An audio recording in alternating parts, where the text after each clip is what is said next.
Boa noite, boa tarde, bom dia. Bom dia, boa tarde, boa noite. Seja que horas for que esse evangelho seja assistido. Mais uma vez, agradecemos a Deus, agradecemos a Jesus Cristo por estarmos aqui, ter a oportunidade de fazermos nosso evangelho. Agradecemos ao Senhor Jesus pela saúde, pela recuperação da saúde, e para quem estiver doente, pedimos a Deus que a saúde seja recuperada. Se estivermos doentes, tenhamos paciência, tenhamos fé, tenhamos a certeza de que Deus está conosco e que tudo nessa terra passará. Inclusive existe também uma passagem de Cristo no Evangelho que fala sobre isso. Então, agradecemos a Jesus, qualquer que seja a circunstância, de coração, na certeza de que Deus nunca nos desampara e que sempre enviará, como enviou tantas vezes profetas, e enviará muito mais.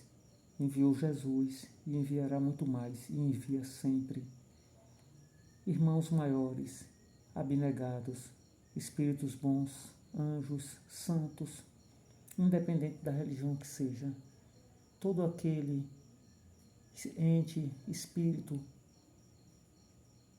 que cuide com amor na palavra de Deus, de cada um de nós, está trabalhando na obra de Deus. Que assim seja. Hoje nosso Evangelho, traz um desafio ainda maior. Esse trecho é do capítulo 12. Esse capítulo, salvo engano, é Amai os vossos inimigos. É isso mesmo aqui. Amai os vossos inimigos. Amar a quem nos ama é fácil, mas amar os inimigos, aí essa tarefa não é tão fácil. Mas nós vamos amar o inimigo da mesma forma que amamos um amigo? Não. Vamos amar o inimigo da mesma forma que nos amamos? Não. Ainda não temos essa capacidade. Esse atributo de amar todos os seres em igual forma é atributo do Cristo, do próprio Cristo, um espírito extremamente puro, extremamente evoluído, de uma forma inimaginável, que está em perfeita comunhão com Deus. Esse sim, ele enxerga o futuro, ele não enxerga o presente. É só lembrarmos da passagem de Paulo. Jesus, quando ele encontrou Saulo pela primeira vez, ele não enxergou Saulo, ele enxergou Paulo. Então, só os espíritos puros, extremamente puros, que estão em perfeita comunhão com Deus, é que tem essa capacidade. Nós ainda não temos, mas podemos amar da nossa forma. Amar compreendendo que é um irmão que está doente dos sentimentos, e que por isso precisa da nossa prece. Isso é amar, ao modo que nós podemos. Fazer uma prece, compreender que é alguém que está doente, e tantas outras formas que podemos amar.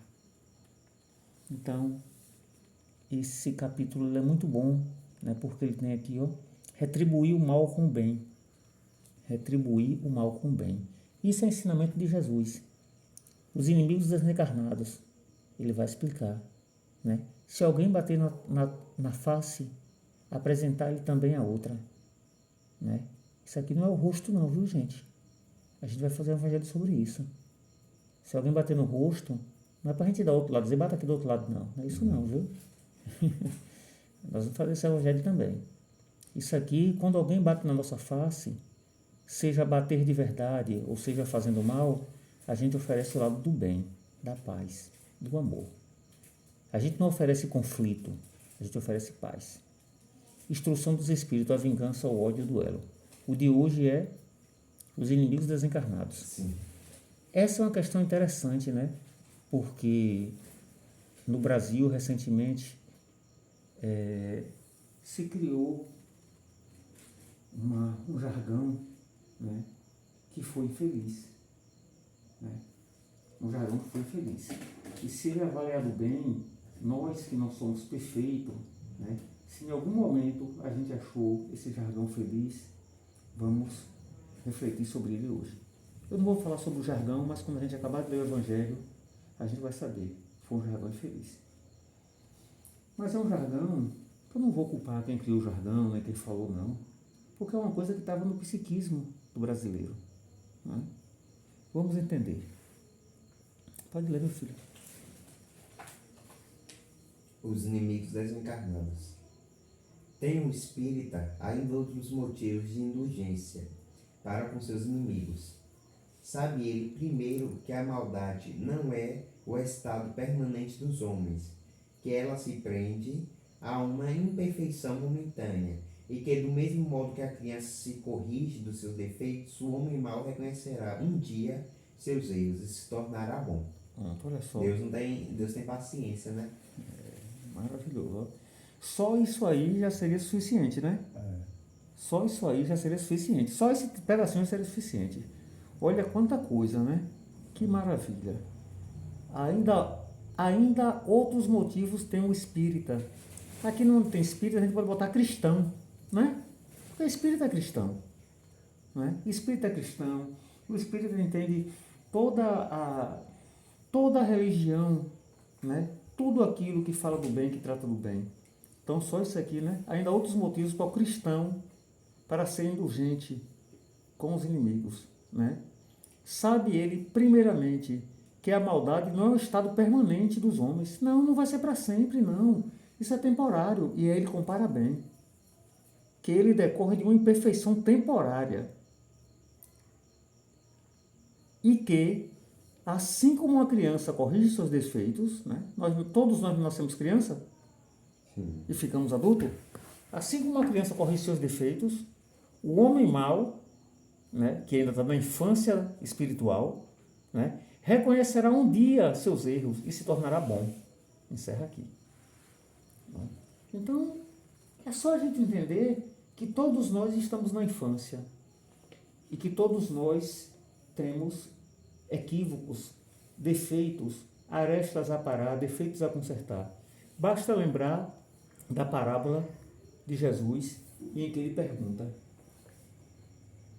aos homens que queriam apedrejar a mulher: aquele que não tiver pecado, atira a primeira pedra. Então, se Jesus perguntar isso de novo para toda a humanidade, ninguém terá capacidade de atirar pedra. Porque aquele que se purificou também não atiraria pedra. E Jesus disse: vá, mulher, e não peque mais, eu não a julgo. Então, como é que a gente pode, né, não ser indulgente com os inimigos? Temos que ser indulgentes com os inimigos, sim, ter indulgência, né, se colocar no lugar dele. Por quê? Porque também estamos cheios de defeitos a corrigir, porque ainda somos espíritos imperfeitos. Somos todos humanos também. Infância, nós estamos na infância espiritual. O estado de humanidade é o estado de infância espiritual. Nós não somos anjos, né? Não chegamos à angelitude. Sabe ainda que a morte não livra senão da presença material de seu inimigo, mas este pode perseguir com o seu ódio, mesmo depois de ter deixado a terra. Em diversas outras encarnações, ele vai te perseguindo até concluir a vingança dele. Não é inimigo ou obsessor, não é cobrador. Ele não tá, tipo, você bebeu uma vez e ele foi atrás de você pro resto da vida. Não é assim. Você fez o mal para ele tá te perseguindo. Então você se vinculou a alguma coisa, né? Mas, tipo assim, para ele perseguir em todas as encarnações, não tem como ser só vinculação, entendeu? É dívida mesmo. Tem por efeito produzir uma irritação maior que pode continuar de uma existência a outra. Cabe ao Espiritismo provar pela experiência e pela lei que rege as relações do mundo visível e do mundo invisível, que a expressão apagar o ódio com sangue é radicalmente falsa. O que é verdadeiro é o que o sangue mantém o ódio. O sangue alimenta o ódio, né? Isso. Mesmo além do túmulo. Então, assim, se você tiver um inimigo, e você pensar que você matar ele, ou ele pensar que ele lhe matar que resolve, muito pelo contrário, piora a situação. Porque quem está no mundo espiritual tem mais liberdade. E aí tem mais possibilidade de prejudicar o outro que fica encarnado. Do que prejudica o encarnado. Porque o corpo ele vive um tempinho e a alma é eterna. Se você arranjar um inimigo para a alma, ele vai lhe perseguir até você pagar. Entendeu? De dar, por conseguinte, uma razão de ser efetiva e uma utilidade prática, por conseguinte, ao perdão. É a sublime máxima do Cristo. Amai os vossos inimigos. Não há coração tão perverso que não seja tocado de bons procedimentos, mesmo inconscientemente. Pelos bons procedimentos, tira-se pelo menos todo o pretexto de represálias de um inimigo, se pode fazer um amigo, antes e depois de sua morte. Pelos maus procedimentos ele se irrita, e então ele próprio serve de instrumento à justiça de Deus, para punir aquele que não perdoou. Então, assim, uma coisa a se fala aqui interessante é o seguinte: eu já vi uma frase que dizia que não existe ninguém totalmente mal, assim como não existe ninguém totalmente bom ainda. Então, assim, por que é impossível você ser totalmente mal? Porque por mais que o ser humano se torne recrudescido, ele não consegue apagar o bem que é ele, a própria criação de Deus. Nós somos criados puros, simples e ignorantes. São as nossas escolhas que vão maculando a nossa alma. Mas não existe um ser humano na Terra que viveu todas as encarnações sem amar ninguém. Amou e foi amado. Exatamente, foi amado também. Né? Amou e foi amado. Entendeu? Pode continuar.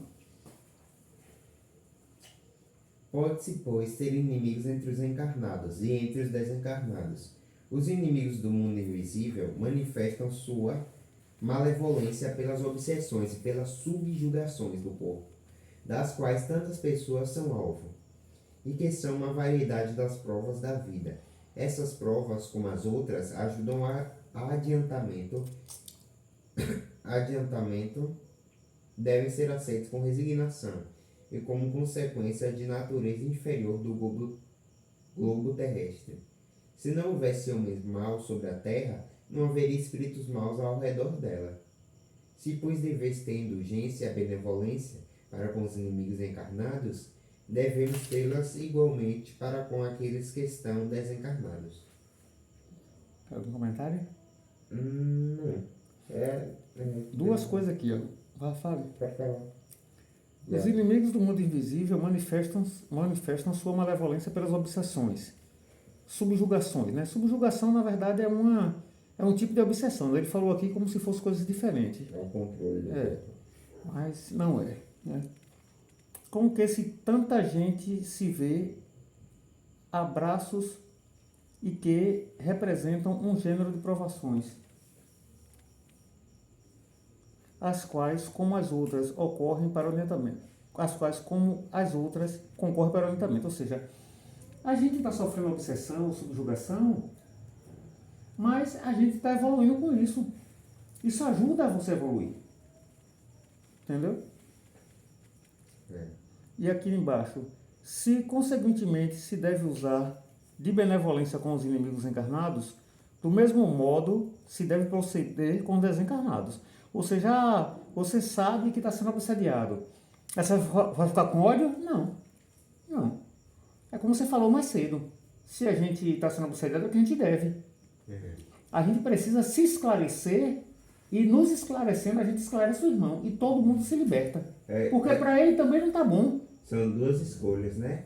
Ou você dá seu máximo para conseguir tirar ele disso, dessa obsessão, ou você paga ele, ou você deve. É um dos dois. Ou você tenta se evoluir ele, que é um pouco mais difícil e demorado, ou você simplesmente aceita e paga o que deve. Mas pagar o que deve nem sempre é possível, né? Porque assim, na verdade, um dia lá no estudo, o pessoal falou isso aí, né? Só que é o seguinte, às vezes você tem que ter muita atenção no estudo. Eu, nesse negócio de botar palestra para você, dormir de noite, eu acho que em um ano eu escuto no mínimo 365 palestras.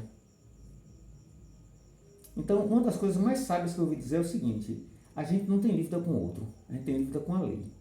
Eu ia dar exemplo lá no estudo, mas não dei porque é tanta resistência para a compreensão às vezes no estudo, tem dias que tem muita resistência para a compreensão. Entendeu? Então, no dia que o estudo está cheio de resistência para a compreensão, eu não falo mais nada. Eu fico calado, mas eu vou explicar. Porque a gente não deve para a pessoa, a gente deve para a lei. Vou dar um exemplo. Digamos que eu fiz um mal muito grande para você. Não, contrário. Digamos que você fez um mal muito grande para mim. Mas muito grande mesmo. Você fez um mal. Aí você está me devendo, né? É. Beleza. Aí você fez na próxima encarnação, você faz uma obra maravilhosa. Uma obra 2 vezes melhor do que a de Divaldo. Aí o que acontece? Eu pago. Você pagou. Você pagou para mim? Não. Você pagou para a lei. Então a gente no fundo, a gente deve a lei. É assim, é porque, tudo bem, se você pagar para a lei, você não vai estar mais devendo para ele, mas ele continua com a raiva de você. Mas ele não consegue te atingir mais. Entendeu? Porque você já se purificou.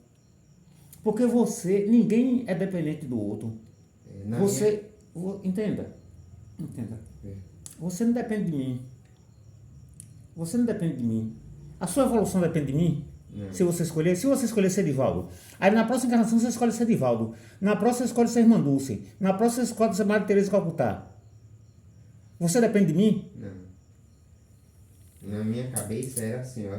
Era uma dívida com a justiça e uma dívida com a pessoa. Com a pessoa você teria que ir resolvendo com o espiritual, conversando com ela ou ajudando ela. E com a justiça divina você tem que pagar. Tipo, eu matei uma pessoa, você matou uma alma. Então eu vou com a justiça divina, tipo a justiça do governo mesmo, agora a justiça do mundo, eu matei uma pessoa e resolver com a pessoa. Tipo, desculpa, cara, que eu te matei, é porque naquele momento tava fragilidade emocional, tá, né? Pra mim você tem que resolver com os dois. Entendeu? Não pode ficar com uma dívida pendente na cabeça do outro. Veja bem, você tem que ajudar ele também. Sabe por que é dívida com a lei? Porque veja bem, pronto, no filme de Divaldo recebeu o quê?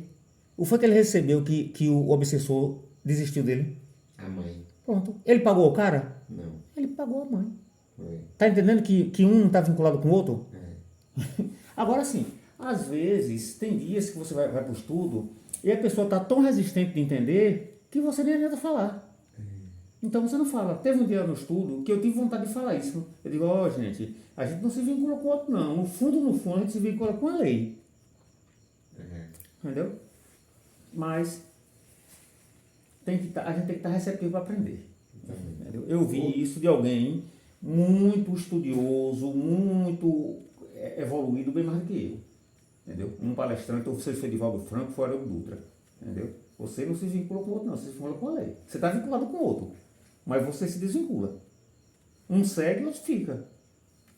E outra coisa, eu vou dizer mais. Tem vezes que o obsessor segue e você fica. Que você frequenta tanto o centro espírita. É difícil, né? É raro. Mas acontece. Que você se ajuda tanto, só que você se ajuda e se barra. Aí essa ajuda vai toda indo pro obsessor. Você dá um exemplo assim, você frequenta uma casa espírita que tem muito trabalho social, muita coisa grande. Aí você começa, vai. O obsessor está no plano espiritual. Ele tem mais, quem está desencarnado, tem mais acesso às luzes, a uma amplitude muito mais vasta do que a gente. Aí ele começa, de repente, a entender tudo isso e abre a mente para entender tudo isso. E a gente está na carne. A carne é mais complicado. Aí você é jovem, está na carne. Aí você frequenta o centro espírita com seu pai, com sua mãe, frequenta. Aí você faz 18, 20 anos, vou largar esse negócio. Você frequentou desde que nasceu até 18 anos de idade. Aí com 18 você diz, agora eu estou farto disso, vou sair. Aí você pode dar uma mergulhada, meu amigo, no fundo do poço tão grande. E aquele obsessor que acompanha você desde criancinha, que tem muitos casos, ele simplesmente segue, ele diz, rapaz, sabe de uma? Vou seguir aqui. Uma pergunta. O obsessor ele é dado pra gente com quantos anos? Filho, não tem idade para fazer obsessão. Porque, tipo assim, ele não acompanha a gente desde que a gente nasce. Isso é proibido. Quando ele acha. Depende de quando ele achar. Assim, é como eu digo no estudo lá direto. São infinitas possibilidades. Acho que uns 10, 11 anos. Né? Não tem regra, filho. Não tem regra. Não tem regra para isso. Não tem. Uma das coisas que eu mais combato no estudo lá é dizer para as pessoas que não existe regra. Porque as pessoas já gostam de botar limite nas coisas. Entendeu? Ô, gente, a nossa ciência mostra direto que existem tantas exceções. Entendeu? É. Outrora sacrificavam-se vítimas sangrentas para apaziguar os deuses infernais. Peru. Como é o nome deles? Astecas, né? Maias. Que não eram outros senão os espíritos maus. Aos deuses infernais sucederam os demônios, que são a mesma coisa. O Espiritismo vem provar que esses demônios não são outros senão as almas de homens perversos, que não se despojaram ainda aos instintos materiais, que não se pode apaziguá-los, senão pelo sacrifício de seu ódio, quer dizer, pela caridade. Que a caridade não tem apenas por efeito impedido de fazer o mal, mas de os conduzir no caminho do bem, e de contribuir para a sua salvação. É assim que é a máxima: amai os vossos inimigos. Não está circunscrita ao círculo estreito da terra e da vida presente, mas se integra na grande lei da solidariedade e da fraternidade universais. Então é isso. É só um pequeno trecho, né? A gente agradece a Deus a iluminação, né? Nós, seres humanos tão pequenos, né? Não é bom a gente estar botando regras fixas, né, nas leis de Deus, porque grandes cientistas botaram regras físicas e bastou o ser humano subir um pouquinho na atmosfera e tantas leis que eram fixas, né, mostraram ter exceções. Teve uma época que se você falasse que a Terra não era o centro do universo, todos os cientistas concordavam na época, né? Mandavam queimar você. Então é isso. Então não, espíritas, não criemos regras, né? Vamos aprendendo e sabendo que sempre tem exceções. Então agradecemos ao Senhor Jesus, agradecemos à Espiritura da Amiga, aos espíritos bons, aos nossos espíritos familiares, os nossos irmãos mais evoluídos, mais experimentados, que estão no plano espiritual, trabalhando na obra de Deus, na obra de Cristo e crescendo junto, porque Deus, porque Jesus, eles nos dão trabalho para que possamos crescer. Deus poderia fazer tudo, Jesus poderia fazer tudo, mas se eles fizerem tudo, como é que nós vamos aprender? Então agradecemos a Deus cada trabalho que tem, cada um de nós aqui na Terra, encarnado, agradecemos a Deus pelas atribuições que nos são dadas por Deus, pelas atribuições que nos são dadas no trabalho, aos espíritos encarnados, agradeçam também a Deus pelo trabalho que tem conosco, que estamos encarnados, nos ajudando, os nossos espíritos familiares. Agradecemos em nome de Deus, em nome de Jesus, que a paz esteja na casa de cada um de nós e que Jesus esteja em nossos corações. Que assim seja. Sim, seja.